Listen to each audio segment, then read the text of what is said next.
Please be seated.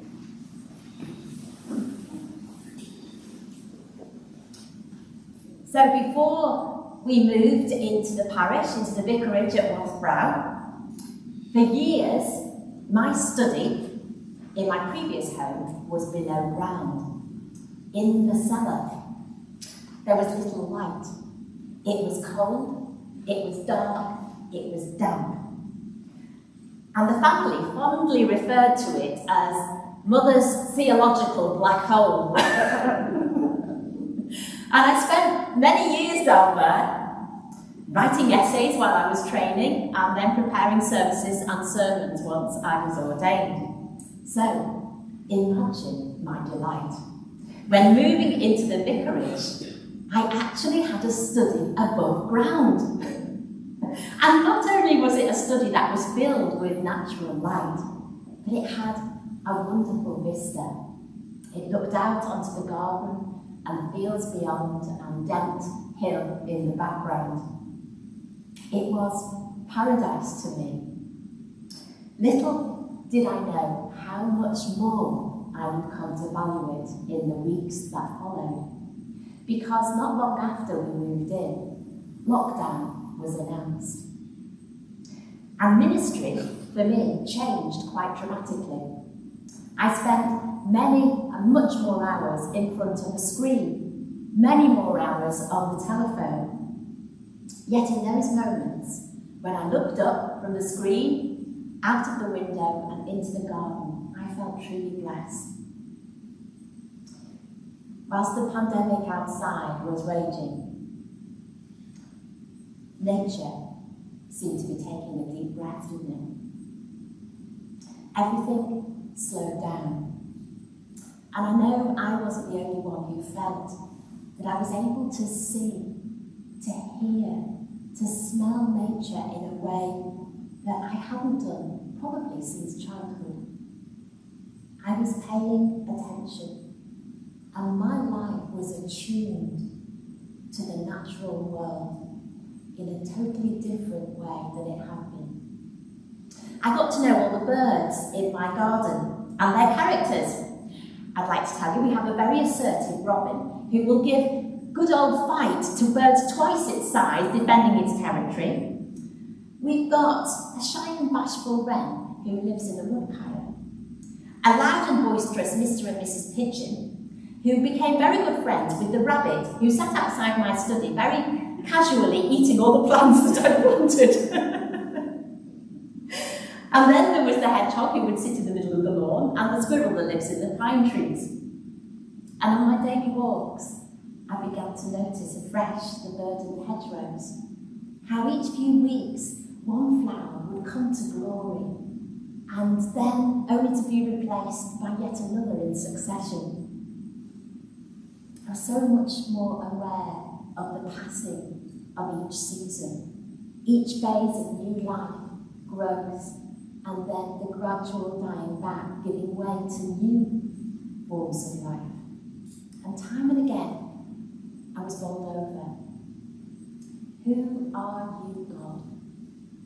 Who are you that all this beauty, all this diversity, all this complex interconnectedness comes from you, from your will, from your imagination. There are many, many passages in the Bible that try and capture that state of wondrous amazement. One of my favourites is Psalm 8, and I think the hymn, How Great Thou Art, is actually taken from that psalm. Let me just read you some of its words. O Lord my God, when I in awesome wonder consider all the works your hand has made, then sings my soul, my Saviour God to thee, how great thou art. Do you know something life-changing happens when you pay attention to nature in this way? You begin to appreciate afresh the gift of life. your role in cherishing, in receiving and cherishing that gift, and your responsibility, your commission, as it were, to ensure that gift is shared and the earth is safeguarded. The gospel passage this morning reads to me like a celebration of that loving attention that God generously bestows on each element of creation. Consider the lilies, Jesus said. Consider the birds. Each part of creation, each plant, each flower, each animal, each bird is lovingly planned, lovingly created, and lovingly sustained. And you and I and every part of this creation has its origin in God's loving will. And as we abide in that loving providence, so we come to realise that this is gift. And what that means is that not one of us has earned the right to be here. There is no preferential treatment.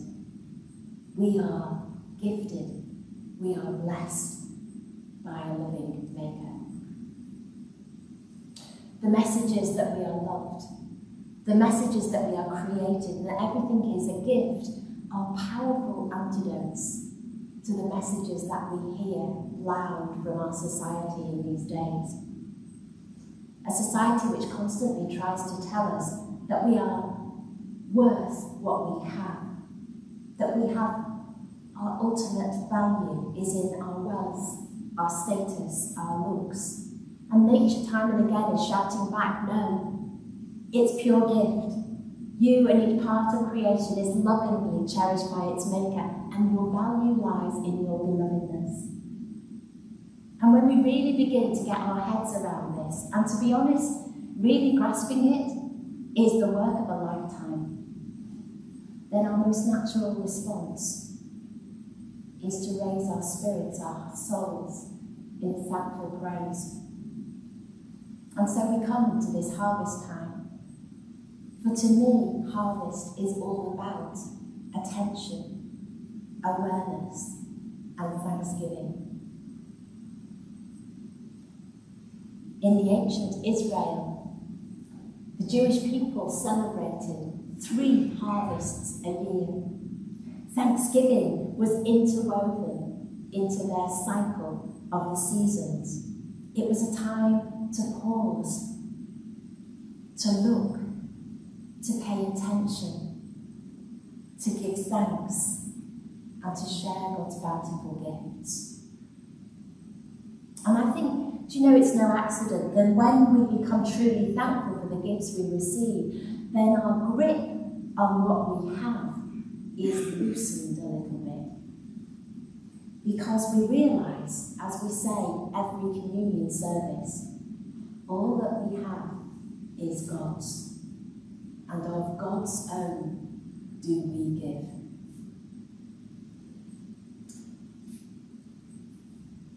This year, we are celebrating harvest against a very particular backdrop. We're conscious, perhaps more this year than in years before, of creation's groaning, of the deep concerns about nature's ability to keep producing what we want rather than what we need. And already we're witnessing climate change, environments and fragile ecosystems changed, damaged and lost, and biodiversity reduced. The passage today speaks to that context, and I think it addresses particularly this phenomenon that we're hearing, eco-anxiety. We are not to be paralysed by anxiety. Instead, God invites us to take action, to emulate our Creator in paying loving attention to our world, in cherishing what we see, and from that awareness being inspired to take the actions that we can take to enable creation to flourish and thrive.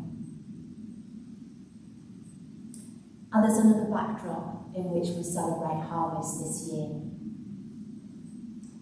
At a time in our nation where people's income levels are stretched, levels of poverty are rising.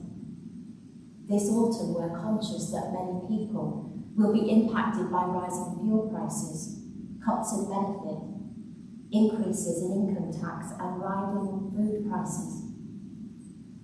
Harvest reminds us that all that we have is gift. And if all that we have is gift, let's cherish that gift and let's be willing to share what we have with others so that all may have what they need.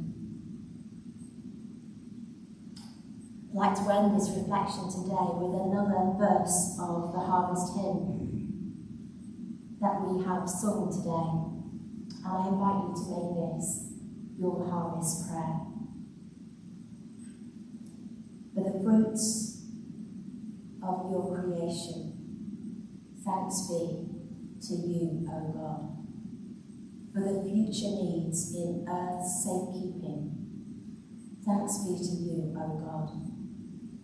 In the help we give our neighbours, may your will be done. In our worldwide task of caring for the hungry and the despairing, in this harvest that we are sharing, may your will be done. Amen.